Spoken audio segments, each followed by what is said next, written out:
Good morning. Ahowa, Mutakwi Owasan. I honor you and this circle of life with me and us today. This is from the Dakota language. Welcome to the Unitarian Universalist Fellowship of Northfield. My name is Nita Wolf, and I've been attending for about 9 years with my husband, Larry. I'm a member of the Land Acknowledgement Committee here. It's been an honor to be a part of this, but we're starting the service with another honoring, and that's Liz Brecky. She's having a medical emergency and is in the hospital at Abbott now. She has been an integral part of our Land Acknowledgement Committee and contributed in many ways. We miss you, Liz. And we'll do our best to carry on without you today. Janet and Mary and I are picking up some of her pieces. So here we go. UUFN is an inclusive community that nurtures spiritual and intellectual growth and fosters ethical and social responsibility. If you're a visitor, either on site or online, we're glad you're with us, and we invite you to stay after the service to get acquainted. We welcome your questions and look forward to getting to know you. You are also warmly invited to stay after the service next Sunday, October 8th, for an informational session with our minister, Reverend Sarah Smalley. Later in the service today, we'll take our Share the Plate offering as a way to care for the wider world. This month's Share the Plate recipient is Out Front, Minnesota. Over the past 36 years, Out Front, Minnesota has been a leader in the LGBTQ justice work in our state. They are guided by the values of liberation and intersectional justice until full equality under the law and full equality is practiced and realized.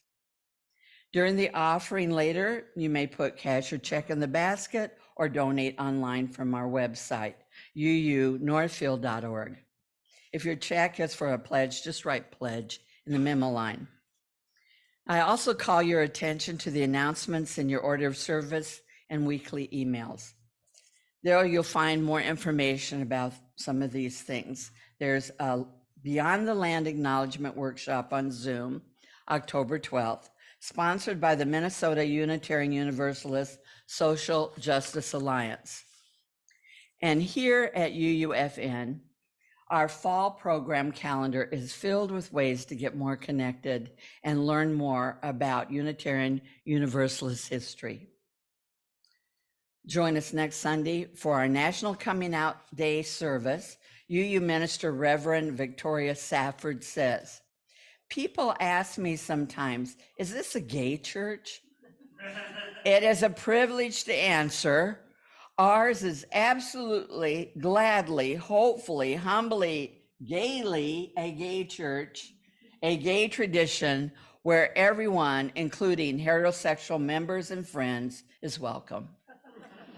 Join Reverend Sarah as we lift up our UU LGBTQ service, heritage, celebrate rainbows, glitter, and sacredness for all.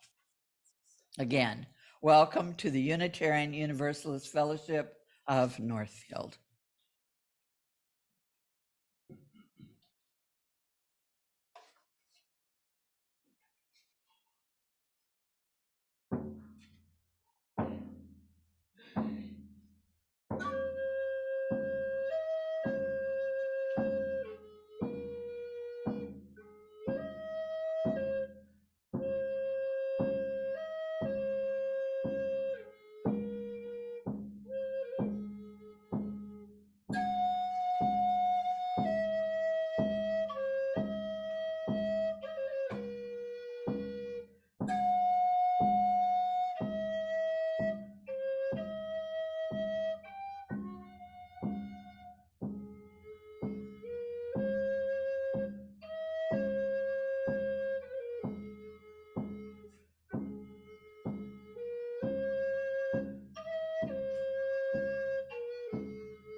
Thank you. Our theme this month is the gift of heritage. And today we're exploring that theme through the lens of the specific heritages of Indigenous peoples. The U.S. used to celebrate Columbus Day in October, but now we're reclaiming more and more truth about our roots and celebrating Indigenous Peoples Day. The untrue stories that used to be told made the stories of Indigenous peoples invisible. The gift of reclaiming our roots is to make the invisible visible and to help enable the gift of healing. The opening reading is by Reverend Karen Johnston. As we gather this morning, let us be a people of not forgetting. Let us practice holding collective memories that might otherwise slip into the enormous void that sucks out and corrodes any future we hold dear. Let us practice honoring truth-telling up from the past that must come fully into the now, lest we falter and fail, lest the whole remains in pieces. Let not our need for comfort or simplicity, for easy forgiveness or false pardon smother the heartbeat that still needs healing. Let us practice resilience with reckoning. Let us marry memory and promise. Let us dance in the tension we find there. Let us rest in the integrity we cultivate there. Let us be partners with the possibility that emerges from there. It is good we gather. Come, let us worship together.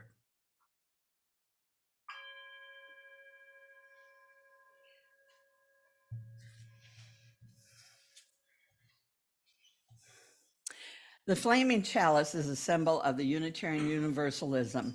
Each Sunday when we gather, we bring this symbol to life together.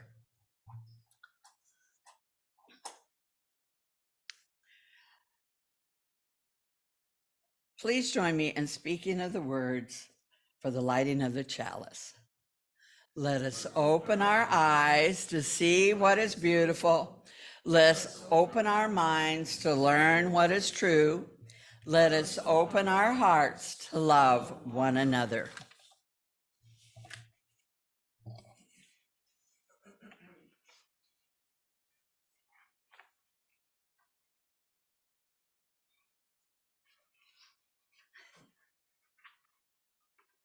Hello, my name is Taylor Westland and I am the choir director here at UUFN. And before the choir comes up, I wanted to give a little background about what you will be hearing today. So the choir has combined 2 hymns from the Teal hymnal for your enjoyment today. And hopefully you will experience the sense of reverence that we did while coming up with this arrangement. So the first hymn you will hear is Ancient Mother. Ancient Mother is a chant from the Navajo tradition, a people who lived in the area we now know as New Mexico. They suffered centuries of colonization and conquest from Europeans, but unlike many Native American tribes, they still live for the most part on their ancestral land. This chant is likely part of a much larger religious event called Chantway, which is also a Navajo ritual that usually occurs for 4 days. The second hymn you will hear is The Earth is Our Mother. This hymn is from the Hoopa tribe of Northern California. In the original, grandparents, planets, and animals also show up. So if you'd like to follow along in your Teal hymnals, the numbers are 1069 and 1073. I really ask you to listen into The Earth is Our Mother. Ancient Mother will serve as a kind of overall pulse underneath. But Ancient Mother, or The Earth is Our Mother, the words will change. So please enjoy the choir's rendition of these 2 hymns. Choir, would you please join me up front?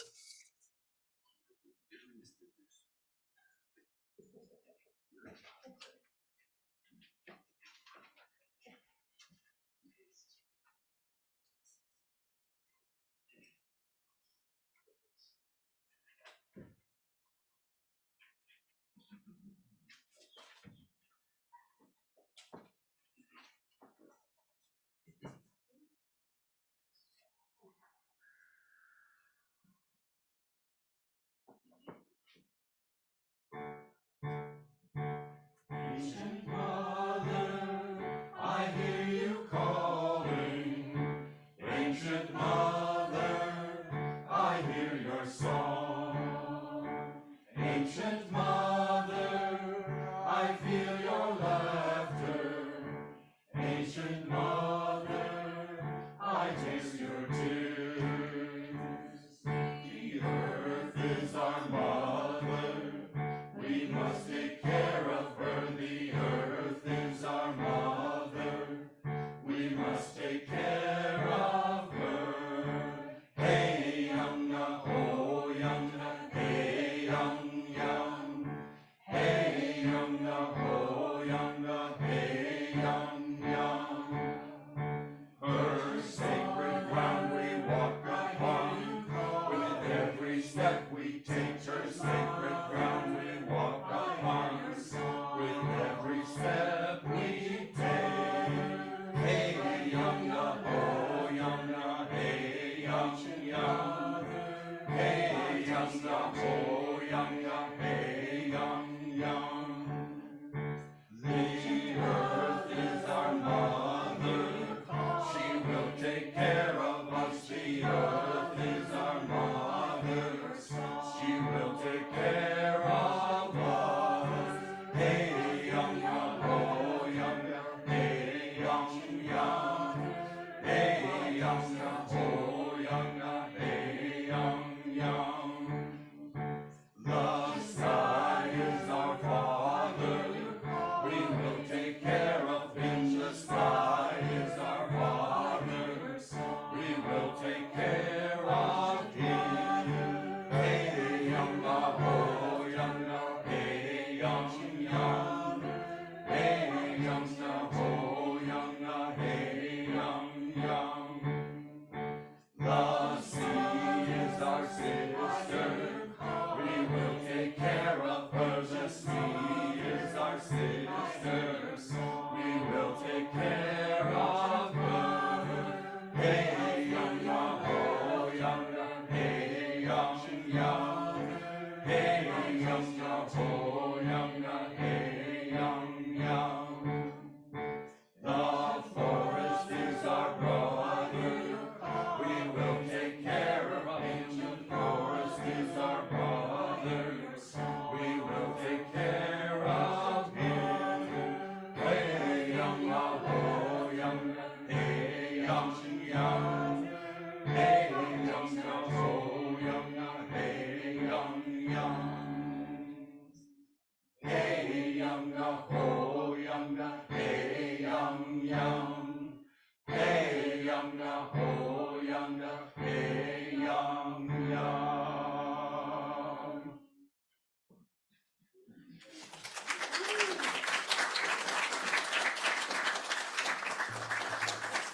Thank you. That was lovely.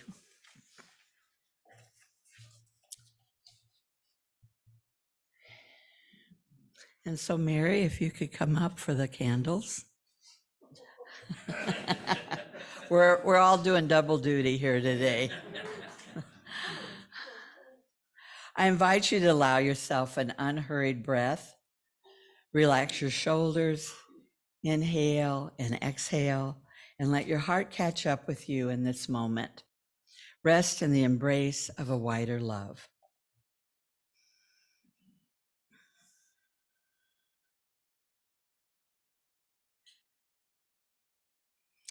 In the presence of this love that holds us all, we use our all Indigenous people.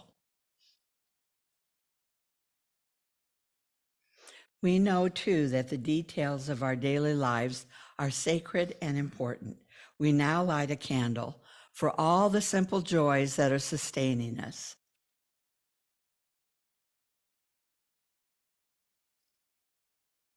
And we light another candle in honor of the sorrows and hardships we might be carrying. One more candle in honor of the joys and sorrows we carry in our hearts, but have not spoken out loud. And we move into a time of silence. May the truth of your heart be reflected in these flames.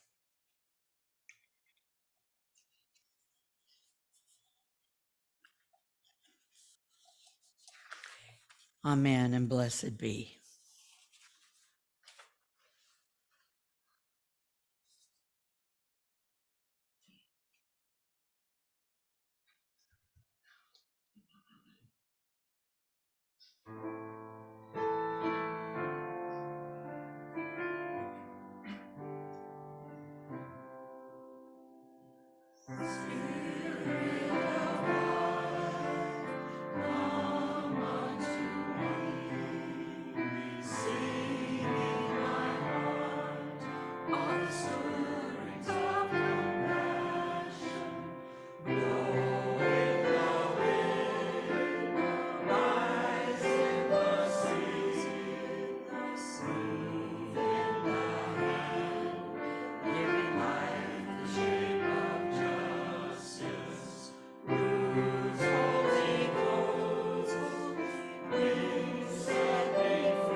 I turn your attention to the call response sheet that's in your program. If you'll get it out and be a part of this service with me. This is written by Chief Seattle. I'll start. We belong to the earth, this we know. The earth does not belong to us. We belong to the earth. This we know. All things are connected, like the blood which unites one family. All things are connected. Whatever befalls the earth, befalls the sons and daughters of the earth. We did not weave the web of life. We are merely a strand in it. Whatever we do to the web, we do to ourselves. Thank you. We now take our offering. Our offering is one way that we make our care for the world tangible. This month, our Share the Plate recipient is Outfront Minnesota, an organization founded to fight for LGBTQ plus justice and equality. Again, we'll state you can donate by cash, check, made out to UUFN and offering basket online. You can scroll down to the bottom of your homepage for the link. We now gratefully accept your offering.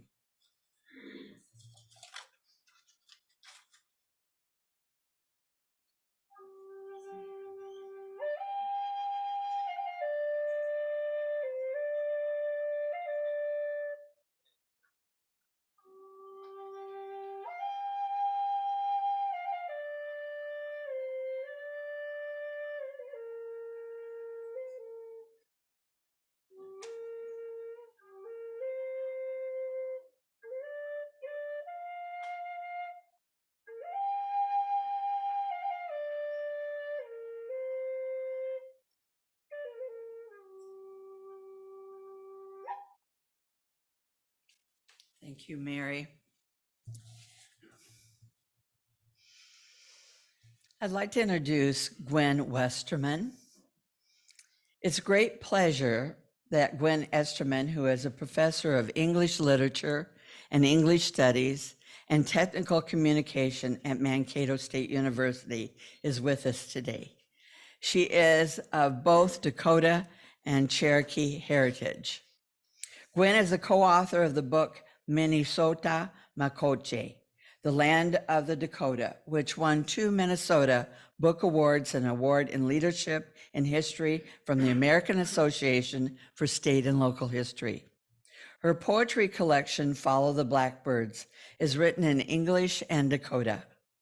Her poems and essays can be found in these publications: Poetry, Yellow Medicine Review, Waterstone Review, Natural Bridge, and at poetryfoundation.org. Her newest book, Songs Blood Deep, was just published. Gwen is also a visual artist that you can see in our Reach newsletter. Gwen will be on Zoom today, and we welcome you, Gwen. Thank you.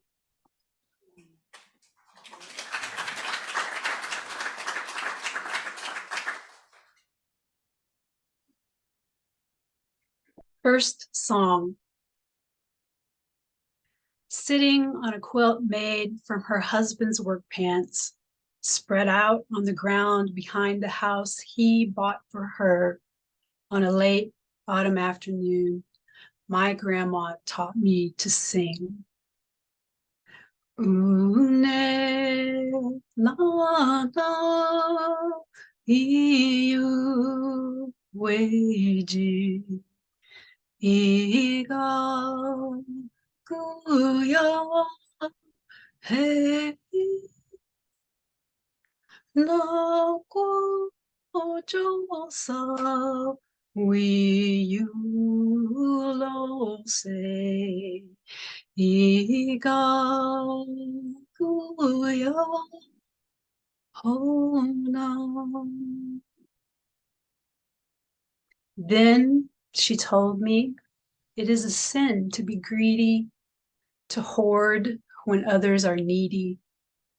Always share something, always.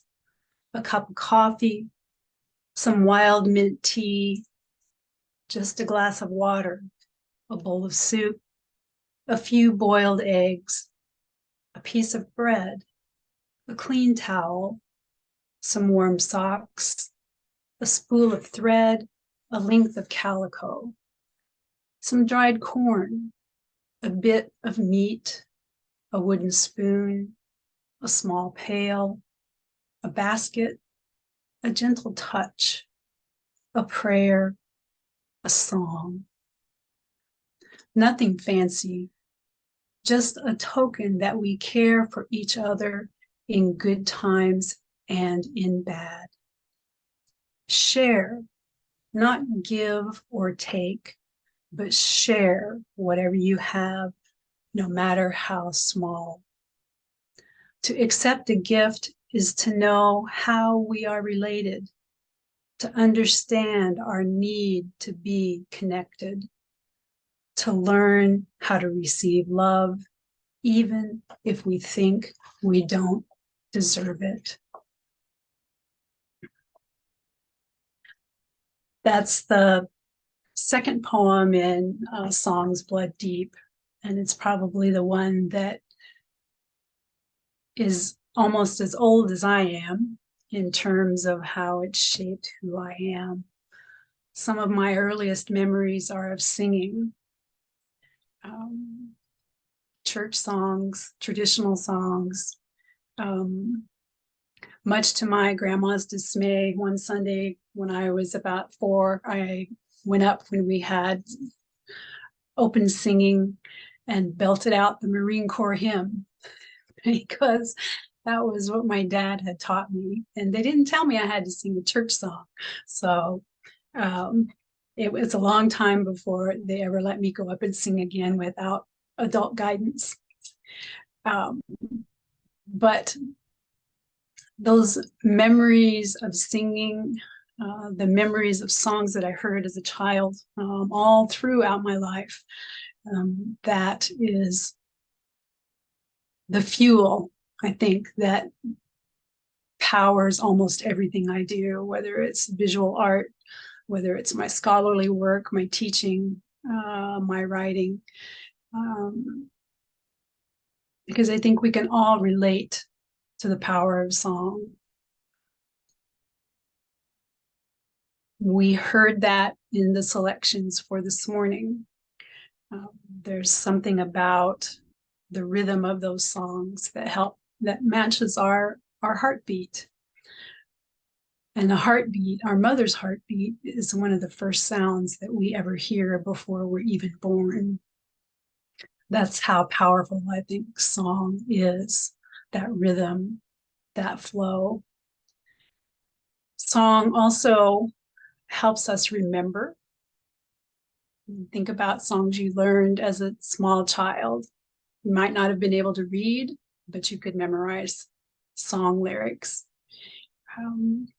It's also a way for us to share in a more open and generous way when we sing, and when we sing together. There's power in that collective voice. We heard it this morning as well. Those are the kinds of things that help keep me going in times of joy, in times of trouble, in times of reflection and concern. It's always music and song that helps me focus. And in our religious texts throughout human history, they may be written now, but they were first recorded as song and shared as song. So I'm going to share Dakota Odowan, which is from Follow the Blackbirds. And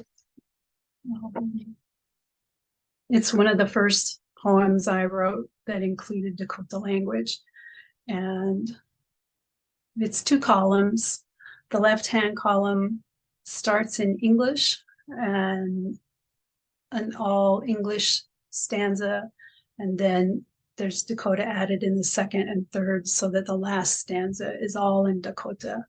And then on the right-hand side is the Dakota translation into English in italics, which is how those of us who have come through any type of education process where we've looked at foreign words in print, foreign words are usually in italics.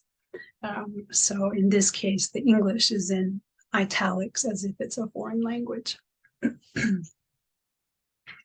Dakota Odowan. My flat English tongue betrays my heart and the songs of those who came before and who want to know. Dani Kota he? Are you Dakota? Early morning fog rises from the Minnesota River where women and children marched, November gnawing their hands. Dani Kota he eya dowampi. Are you Dakota? They sing. My hard English ear struggles, but my heart hears their songs. Odowan ki hanasto ya yehe. Dani Kota he eya dowampi. Do you know those songs? Are you Dakota? They sing. 150 miles they struggled to save their songs.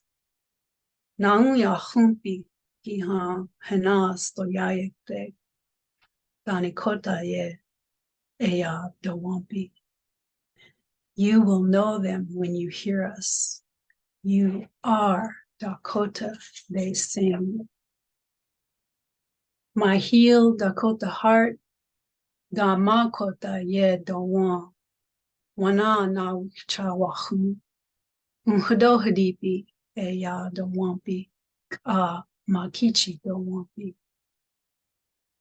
My healed Dakota heart sings, I am Dakota.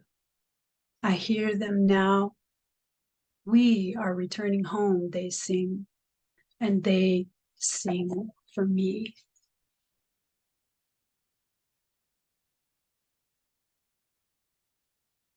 That history, that story that we associate with Western civilization was first recorded as song.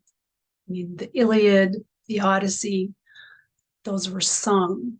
They were in poetic form.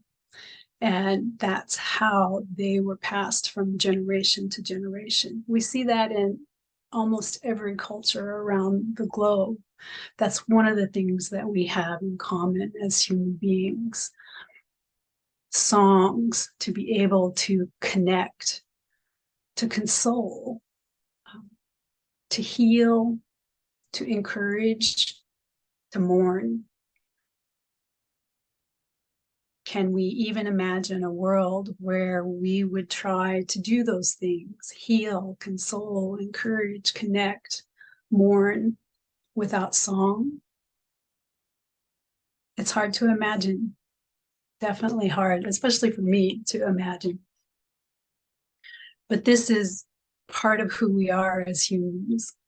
This is part of what we share as humans, regardless of where we come from, where we are, how we were trained, how we were raised, we can recognize that kind of storytelling, that kind of healing through song. My Somali colleague, Abdi, told us once that every Somali village has a poet, and it's that poet's responsibility to remember the village's history, its mores, its ambitions in song. And I think we may not have an official poet for every village, but I think we have lots of us who carry that tradition as well, to tell stories, to share songs, to share music. Music is also a way to pray. And I think that also connects us all, regardless of where we come from, what we do. We can recognize how important song is to us. So thank you for the music that you shared today.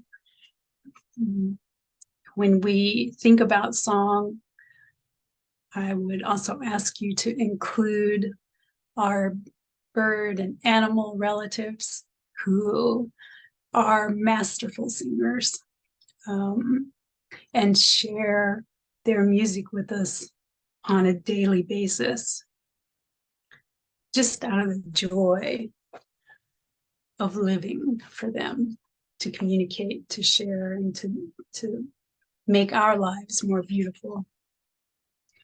So I'm kind of a science nerd, and I work with the DNR a lot, and they told me about how the pollution in the rivers is destroying the variety of mussels, freshwater mussels that we can find in our rivers. And there's a mussel called spectacle case mussel, and it's just exactly what it sounds like. It's shaped like a glasses case. And they thought that they were extinct because when they dammed the St. Croix River, the spectacle case mussels were no longer able to reproduce, because when they release their eggs, they're caught in the gills of fish, and the fish move down the river, and then those eggs settle, and that's where those mussels live and grow, sometimes more than 100 years. And you can tell by the rings on their shells how old they are. But they found spectacle case mussels above the St. Croix River Dam just a few years ago, and we're very encouraged by that.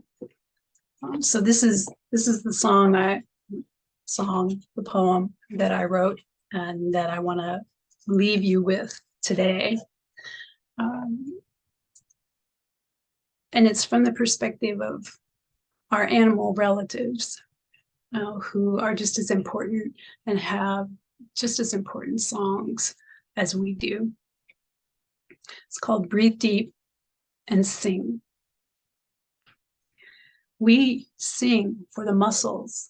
We, the otters and beavers, the frogs and dragonflies, the water birds and songbirds, the coyotes too. We breathe deep and sing for the mussels who are the lungs of the Mississippi River. Our river, polluted by sewage and wastewater, dredged and dammed, pockmarked by dead zones of chemicals and dyes, banked by the edge of destruction.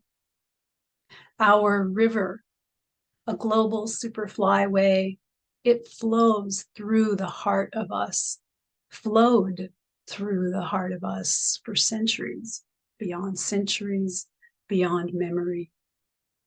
Through wetlands and backwaters, communities and economies plagued by invasive species, invasive humans, environmental degradation that flowed through the heart of us.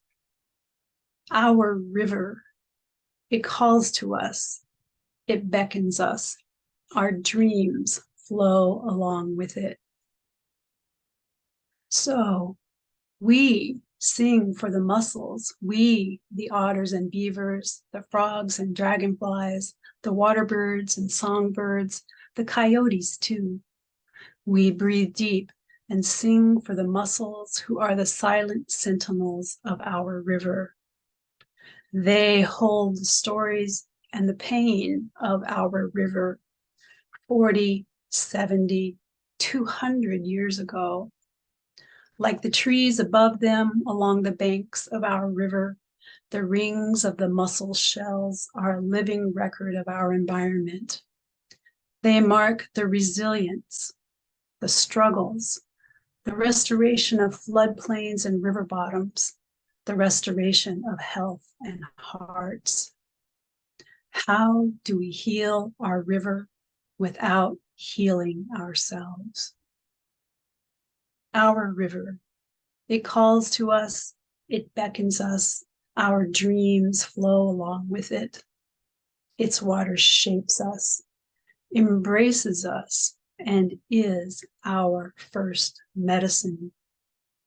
So we sing for the mussels, we, the otters and beavers, the frogs and dragonflies, the water birds and songbirds, the coyotes too. Breathe deep and sing with us for the mussels, and we will sing for you. Thank you all very much for allowing me to be part of your service today.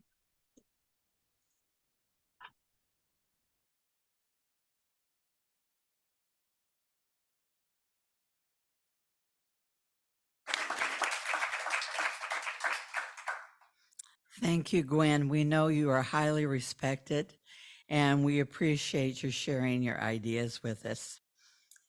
At this time, I'm going to ask Janet McGrath to get up and to the podium and tell everyone what's going on with our Land Acknowledgement Committee.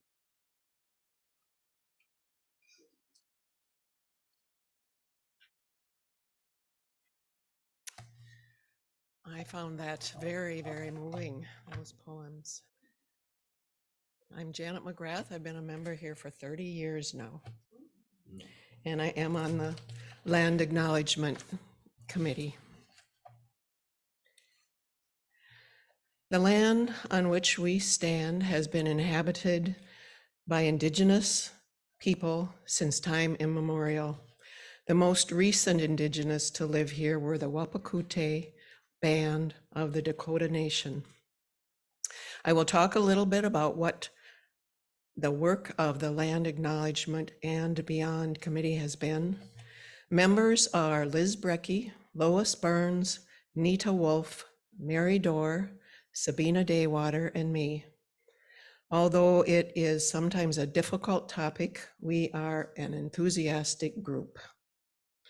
A land acknowledgement is a formal statement that recognizes and respects Indigenous peoples as traditional stewards of the land and the enduring relationship that exists between Indigenous peoples and their traditional territories. The city of Northfield has created a land acknowledgement statement, as have Carleton and St. Olaf College, along with several Northfield churches and organizations.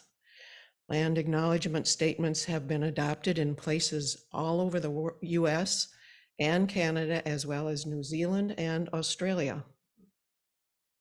When we first got together as a committee, we listed our individual answers to the question, why do we want to create a land acknowledgement statement for UUFN?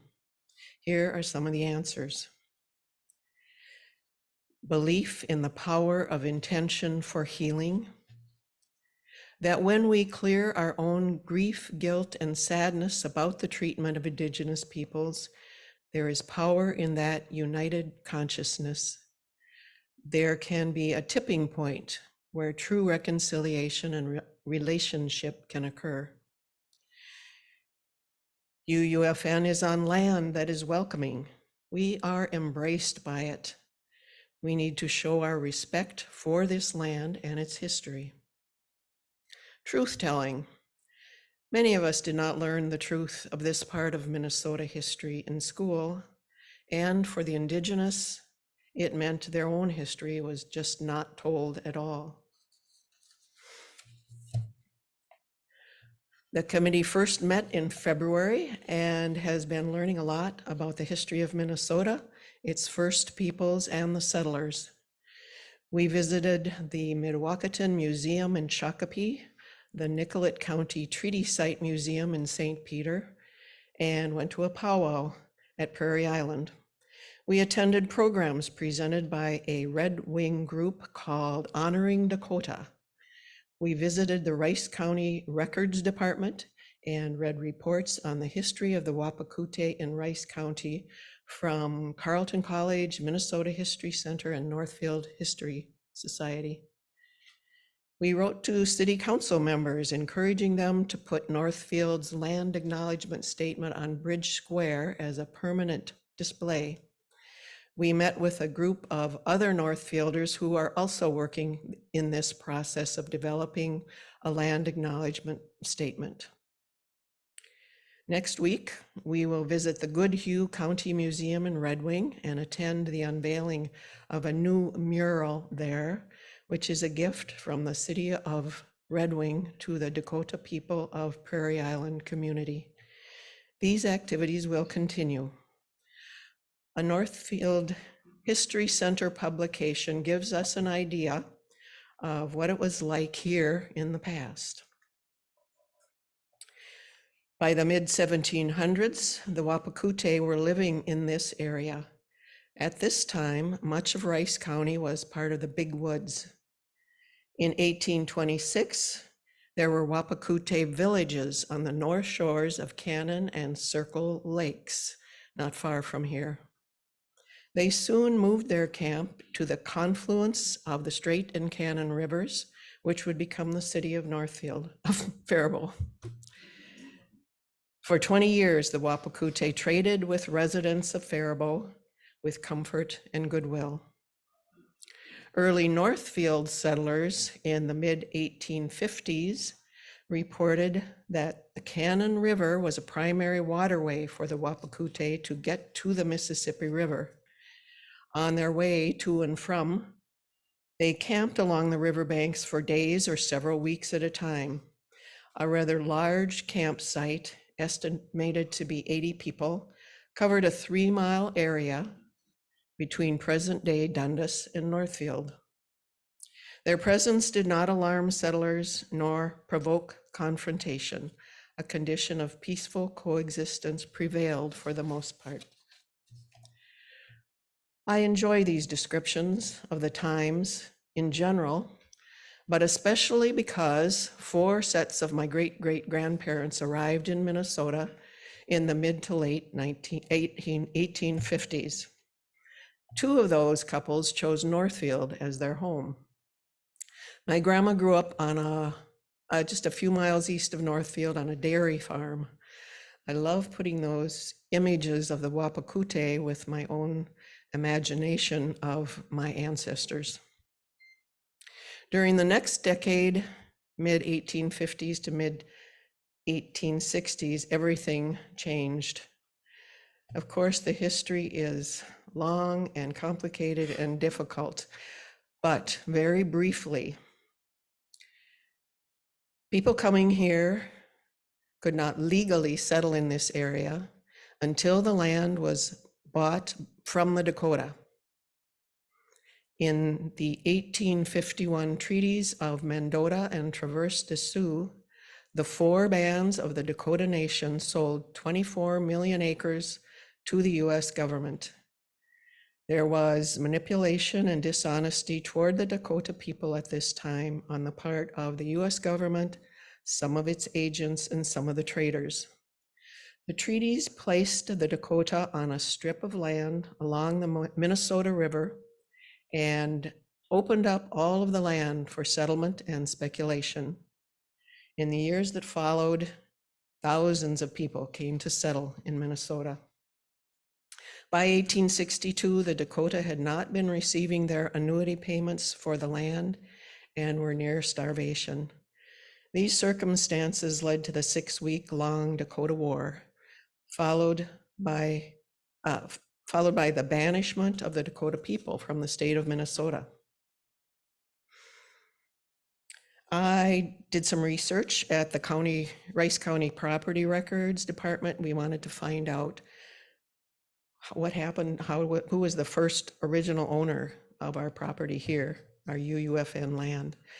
The first settler to own the land we are on was Merrill White, who purchased from the United States of America the northwest quarter of Section 2, Bridgewater Township, in 1857.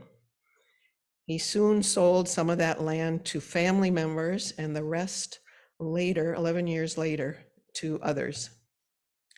I found on the first page of the first book of records for that same Section 2, I noticed the name John and Margaret Riddell. They had purchased the northwest quarter of the southwest quarter, Section 2, Bridgewater Township, in November 1864. Those are my great-great-grandparents. It was such a coincidence. So they owned the land less than half a mile south of our building. I think about how the lives of my ancestors changed tremendously with the opening up of the land for settlement and the good life they had here for several generations. And I think about how Dakota lives changed drastically for the worse at that time. The truth is sometimes very difficult. We know that things like this and worse have happened all over this country and the world throughout history, but it is here in our little corner of the earth where we can take action. I ran across a Gwen Westerman quote accidentally this week in an article where she concluded, "We are the products and the results of some painful times." The word beyond in our committee title means we are not only learning about the past and talking about the present, but we are planning for the future. We will be attending a Minnesota UU Justice Alliance Zoom session about ideas on moving toward action, interaction, and accountability. Beyond for us includes taking on a renewed spirit of stewardship for the land and water, especially this land owned by UUFN, and from Indigenous and about, okay, sorry. Beyond means also we intend to continue learning about and from Indigenous peoples, and that we have an interest in creating a relationship with local Dakota people. We will move forward with determination and optimism. And now, today is the day we're introducing our statement as we have it so far. And this is another portion that Liz wrote and would be reading. Introduction. Our committee has worked on creating this first draft of a land acknowledgement statement for UUFN. There has been input from every member of the committee. The statement has been reviewed by the board. The statement will be sent out to the membership. We'd like your feedback. It's a drafted statement and is subject to feedback and suggestion by our members. A copy is inserted into your program. At the bottom, there's a word, Minnesota Makoche, which translates land where the waters reflect the clouds. And you are welcome to read along with me, if you wish. We, the members of the Unitarian Fellowship of Northfield, acknowledge the genocide, stolen land, and forced removal of the Wapakute and other bands of the Dakota peoples who for centuries were stewards of the land on which UUFN is located. We commit to building the mindfulness necessary to disengage from participation in the ongoing and unjust legacy of colonialism. We recognize contemporary Dakota peoples live in our midst and are actively involved in honoring and preserving their ancient wisdom, knowledge, and culture. With this acknowledgement, we as a community commit ourselves to the peace action to help heal this injustice by hearing stories of this place and those who have lived here for generations, learning about Indigenous history and advocating for just public policy and impacts Indigenous peoples. We pledge to take action to support Indigenous peoples as we live together in Minnesota Makoche.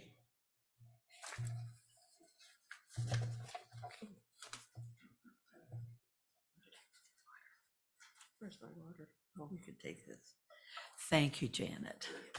We've worked hard on this and we do welcome your input.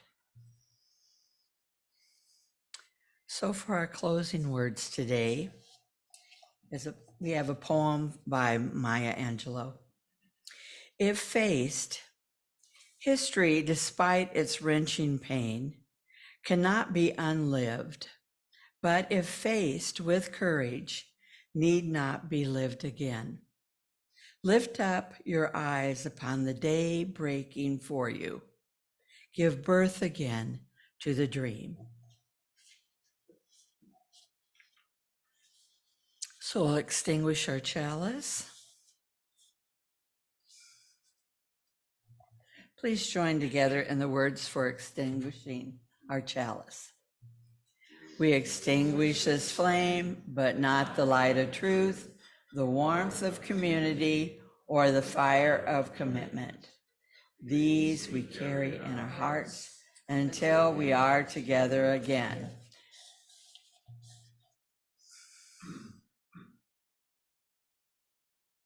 So please rise in spirit and with your hands over your heart, holding a hand of someone next to you, or whatever posture is most comfortable for you, we sing the words of blessing one to the other.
Go in peace, everyone.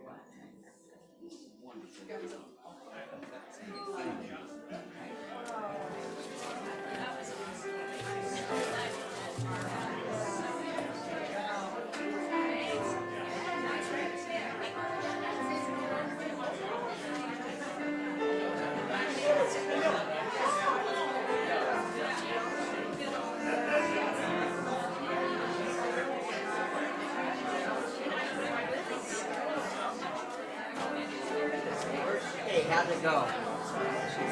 Huh? All right.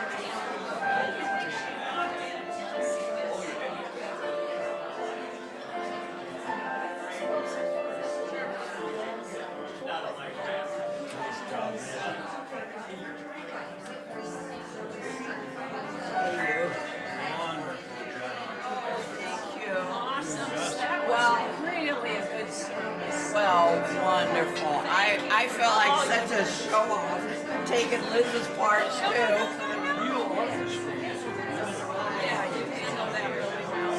Well, we really feel for her, and we are definitely waiting to see what's going on. I know. So, pretty tough. Oh, thank you. I got it inside out. I just noticed. Well, I The noticed. tag was I out. noticed. I got something on my shirt before I left. And I'm thinking, okay. So thank you for your comments. Oh, sure. It's always a little nerve-wracking, Oh, it is. but then I calm down when I come to the podium. Me too. You understand? And we always